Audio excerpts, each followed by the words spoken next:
Welcome back. Now, Pakistan has summoned Indian High Commission's Chargé d'Affaires to register its protest over ceasefire violations in Baksar and Nikyal sectors at the line of control. Indian CDA Gaurav Ahluwalia was questioned over the martyrdom of 4 civilians due to unprovoked Indian firing yesterday. The Indian envoy was told that India must respect the 2003 ceasefire understanding and maintain peace along the line of control and the working boundary. The Foreign Office spokesperson said that Indian forces have been continuously targeting civilian-populated areas. She said Indian forces use artillery fire, heavy-caliber mortars and automatic weapons. She said India committed 1,410 ceasefire violations this year, which resulted in 12 martyrdoms and serious injuries to 102 innocent civilians. Pakistan has expressed reservation over India's inclusion into the United Nations Security Council. In her weekly briefing, Pakistan Foreign Ministry spokesperson Aisha Farooqi said India has been a consistent violator of the UNSC resolutions, which makes its inclusion in the body questionable. Farooqi said India violated resolutions regarding UN-supervised plebiscite in occupied Kashmir. She said New Delhi has incarcerated 8 million Kashmiris, including top Kashmiri leadership, with 900,000 occupation troops. The spokesperson said India is busy advancing RSS BJP-inspired extremist Hindutva ideology even during global pandemic. She said India has disputes on all of its borders because as it seeks to destabilize the neighbors. Farooqi urged the international community to make sure that India abides by the resolutions of the Security Council.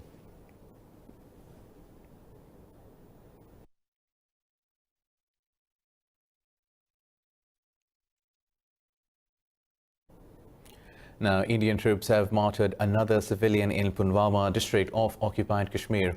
This raises the death toll to 29 for this month. The civilian was martyred during a cordon and search operation in the Pampuri area of the district. The occupation forces have sealed all the entry and exit points of the area and suspended internet service. Meanwhile, the Indian forces arrested a youth after raiding a hospital during a similar operation in the Janglat Mandi area of Islamabad district. The occupied valley has been under New Delhi's crushing curfew and communications blackout for the past 318 days.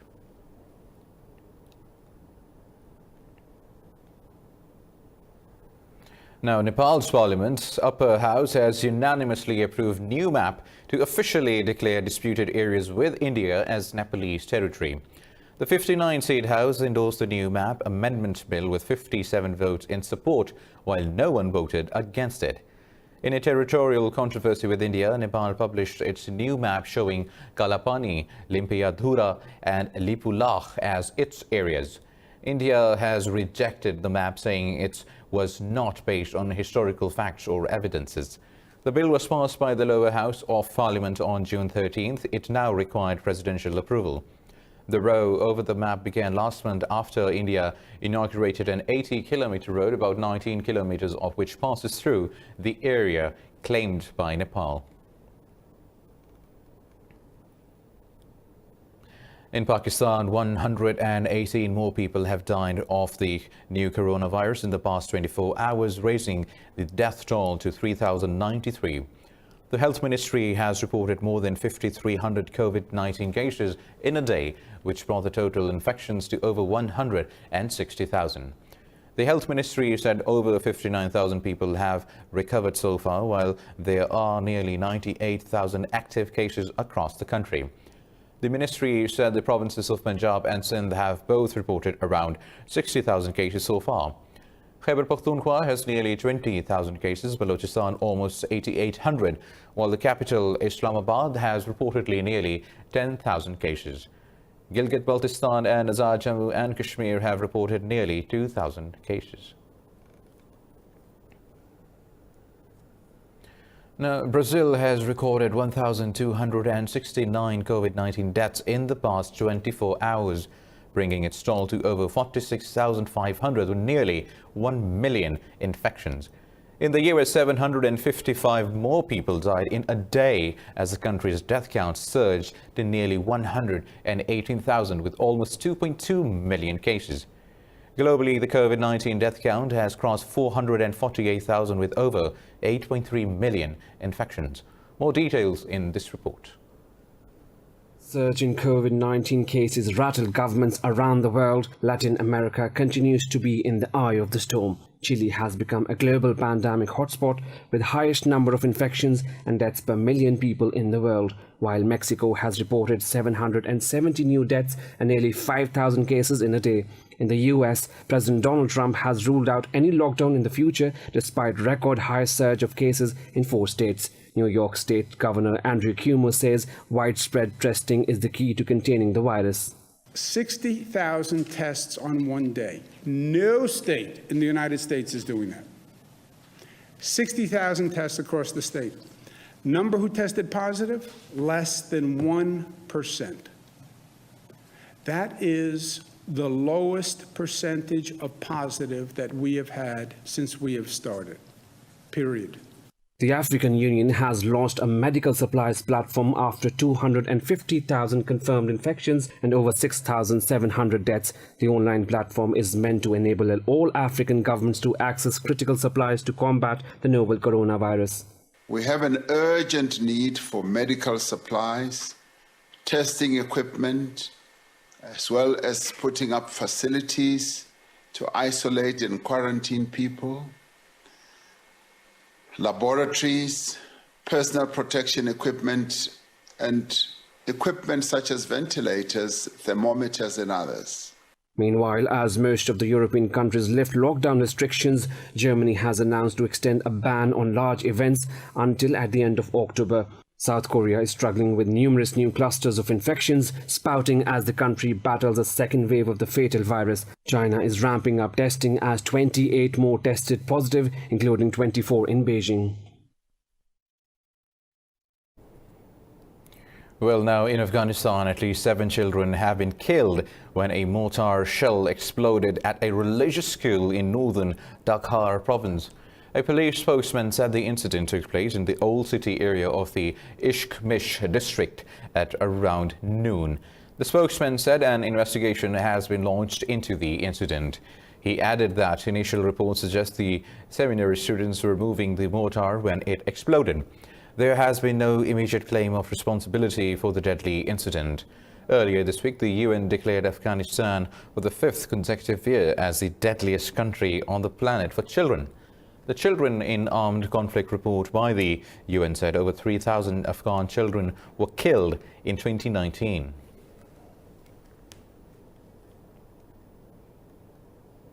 Pakistan's Foreign Minister Shah Mahmood Qureshi says Islamabad will continue to play a positive role in the Afghan peace process. He was speaking to his Russian counterpart Sergei Lavrov over the phone.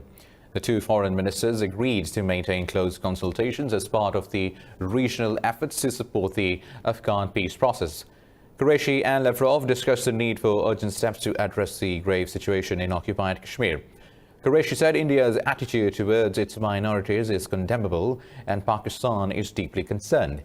He said the Indian forces are killing innocent Kashmiris in fake encounters in the name of cordon and search operations. Lavrov also expressed support for Prime Minister Imran Khan's debt relief initiative for COVID-hit developing nations. Moving on, Iran says it has testified new generation cruise missiles. The state media said the missiles destroy targets at a distance of 280 kilometers. It said the tests came during a naval drill by Iran's Navy in the Gulf of Oman and the Indian Ocean. The state media said the missile's range can be extended, but gave no details. The tests come after a tense naval encounter between the Iranian and US forces in the Persian Gulf.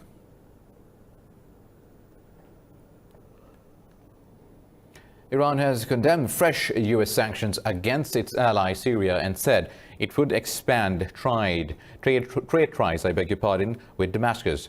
Speaking in Tehran, Foreign Ministry spokesman Abbas Mousavi said the new U.S. sanctions are inhumane. He said the curbs will only increase the suffering of the Syrian people during the coronavirus pandemic. Mousavi said Iran will continue its economic cooperation with the resilient Syrian nation and the government. Earlier, the U.S. imposed toughest sanctions targeting Syrian President Bashar al-Assad to choke off revenue for his government. Baghdad has demanded that Turkey immediately halt its assault in northern Iraq and withdraw its attacking forces.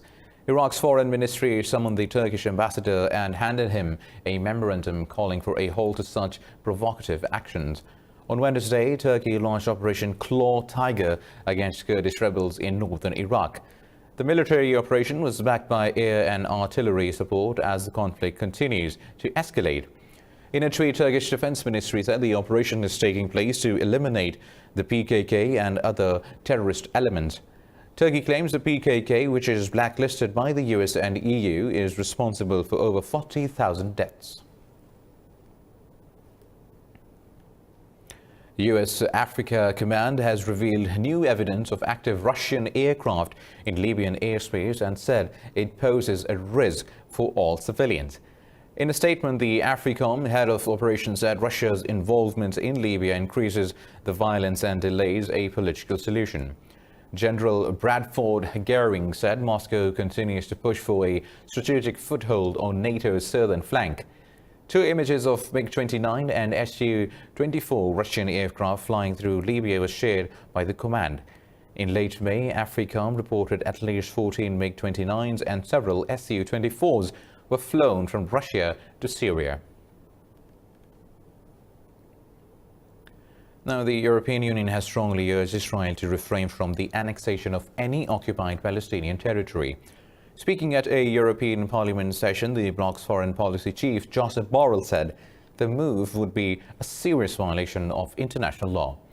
He said the majority of EU states can only accept a negotiated two-state solution based on international parameters.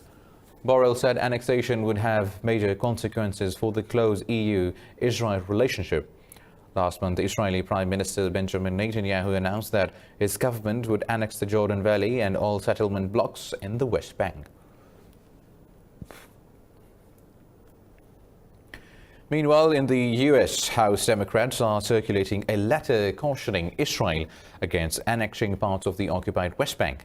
This comes as an Israeli government deadline approaches for starting the annexation process on July the 1st. The letter expresses deep concern but fails to mention any potential consequences from Washington. It cautions Israel that unilateral annexation may harm its relations with Arab neighbors and European friends. Earlier, British Prime Minister Boris Johnson said Israeli annexation of West Bank will amount to a breach of international law. He said his government strongly objects to the plan and will work to make the case for a two-state solution.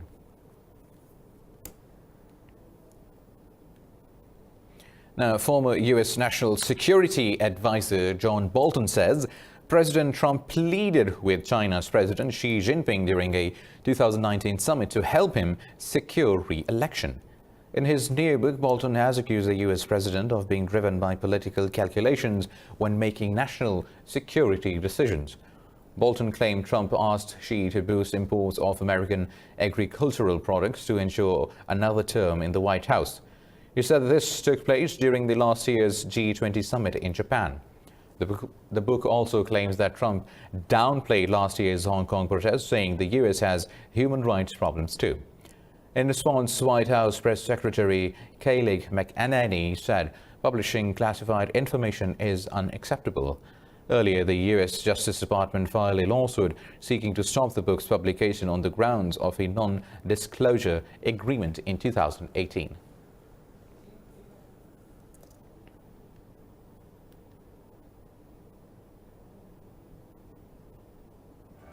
More news coming up after a short break. Stay tuned.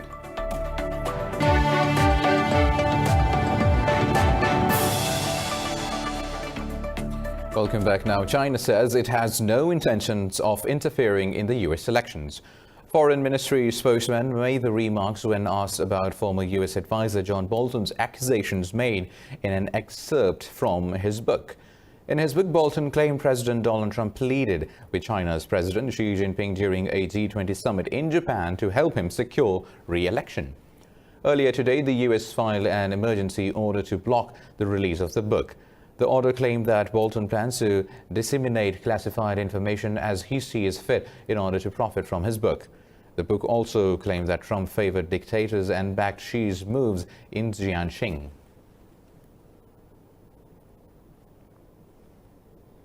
The China National Biotech Group says its experimental coronavirus vaccine is showing promise as it created antibodies in clinical trials.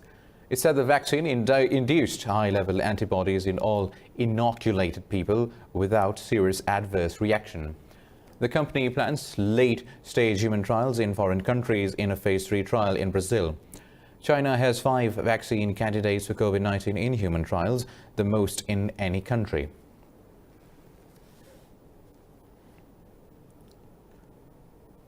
China also says it is resolutely opposed to comments from G7 countries urging it to reconsider its proposed Hong Kong in national security law.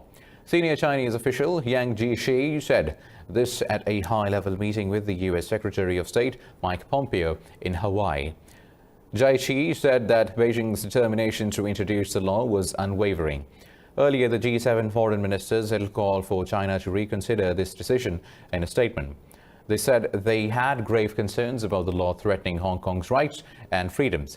They said China's move also violates its obligations under the UN-registered joint declaration between China and the UK. The Standing Committee of China's National People's Congress is set to reveal the details of the law in a meeting on June 20th. Now, in the U.S., the former Atlanta police officer who killed unarmed black man Rayshard Brooks last week has been charged with murder and aggravated assault. Prosecutors say Brooks was not a deadly threat and Officer Garrett Rolfe kicked him and offered no medical treatment. Prosecutors say Devin Brosnan, the officer on the scene, has become a state's witness, but Brosnan's lawyer has denied the claim.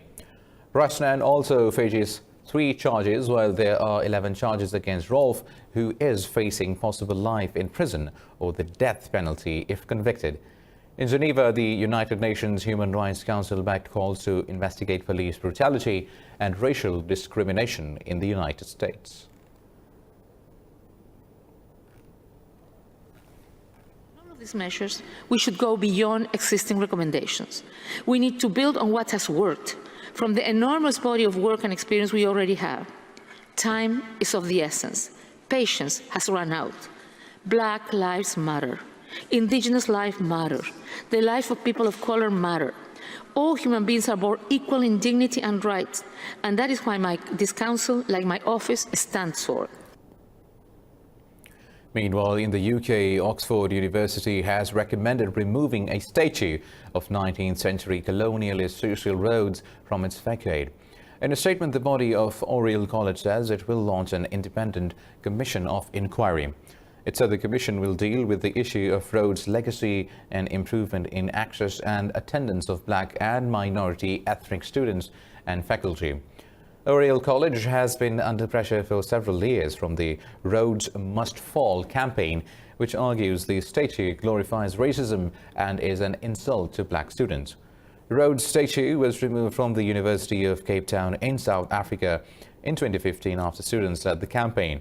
The statue has become a recent focus of anti-racism protests among other colonial-era statues.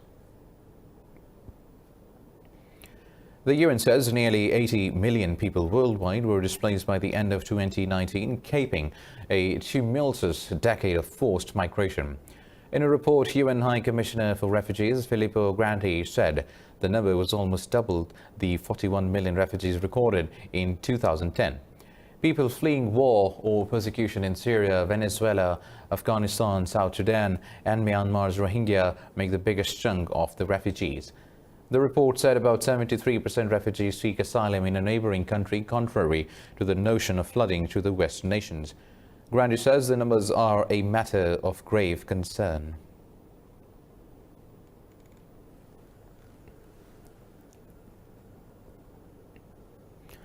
Turkey says it has rescued 29 asylum seekers who were requesting help in Aegean Sea. They were rescued in the western Çanakkale province. Turkish Coast Guard said the asylum seekers wanted to reach Europe by crossing the Aegean over Greece's Lesbos island.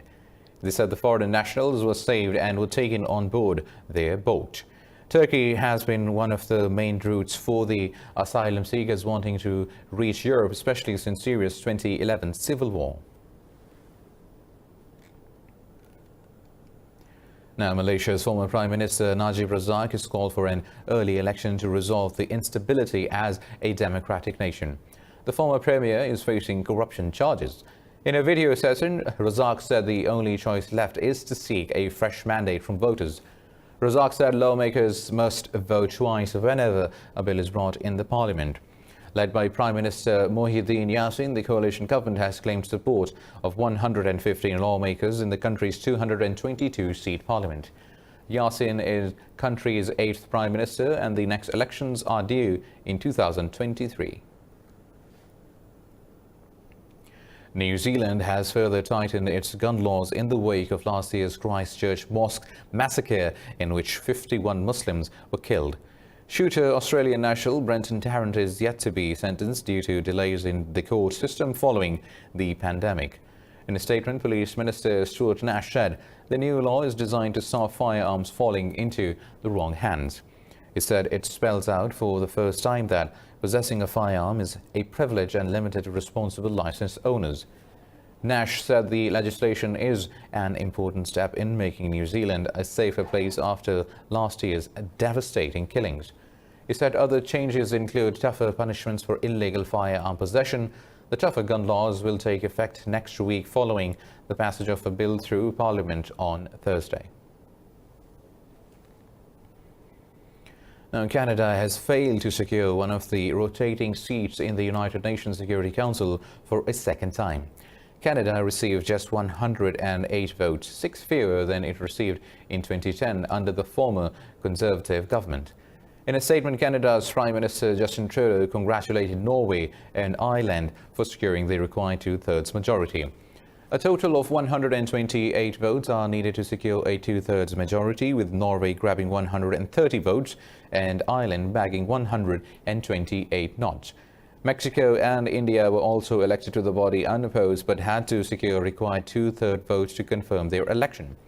Meanwhile, Turkish diplomat Volkan Bozkır was also elected unopposed as the president of the 75th session of the UN General Assembly.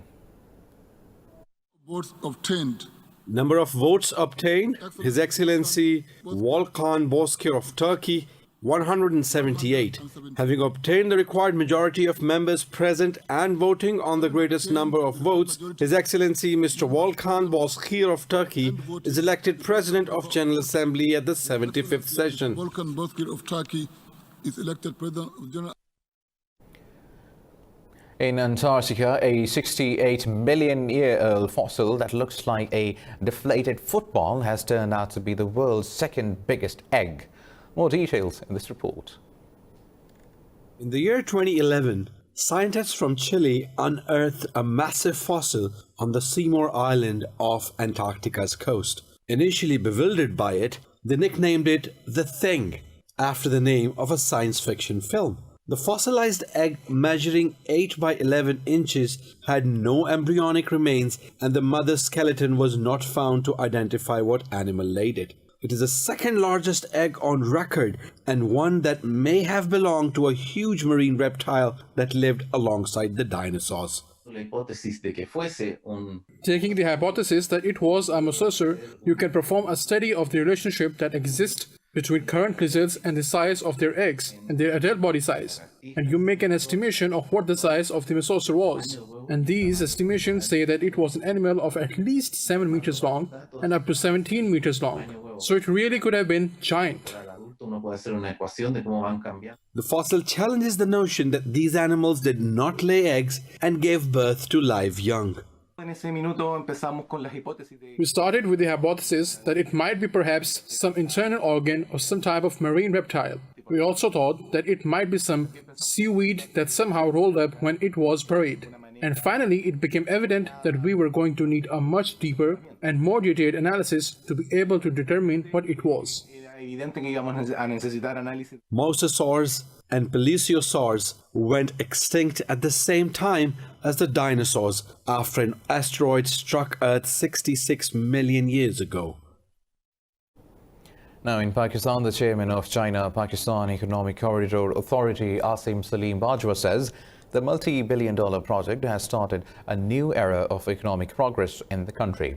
He was speaking at a ceremony held at the Heavy Mechanical Complex, a strategic industrial unit in Taxila, some 32 kilometers northwest of Islamabad. The ceremony was held to ink 6 memoranda of understanding between 6 Chinese companies and the Heavy Mechanical Complex to revamp the industrial unit. More in this report by our correspondent, Sumaira Khan. The China-Pakistan Economic Corridor project is blazing a trail for a new kind of partnership between the two neighboring countries, and the signing of 6 different agreements at the Heavy Mechanical Complex has further consolidated the bilateral cooperation. Speaking at the signing ceremony, CPEC Authority Chairman said the project is a reflection of fraternal ties between Pakistan and China. He said the authority has stepped up pace of work in the recent past despite the COVID-19 crisis. Let me tell you, CPEC is becoming a fast reality. We've seen it today. Even the COVID has not been able to hamper the progress that we want to make. 8 energy projects already completed and 9 are currently under execution. In his address, Chinese ambassador to Pakistan Yao Jing said Pakistan and China cherish a strong bilateral bond. He said the two countries will take this relation to an even higher level by completing the mega project. The Chinese government, the Chinese leaders, or the Chinese people, we are very grateful that we have a reliable and we have a very, very closest friend like Pakistan.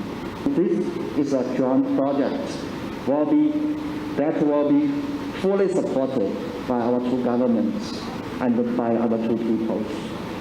So I hope that all these cooperation projects will be a great success, and I will offer whatever kind of facilitation and support from the Chinese government and the Chinese embassy.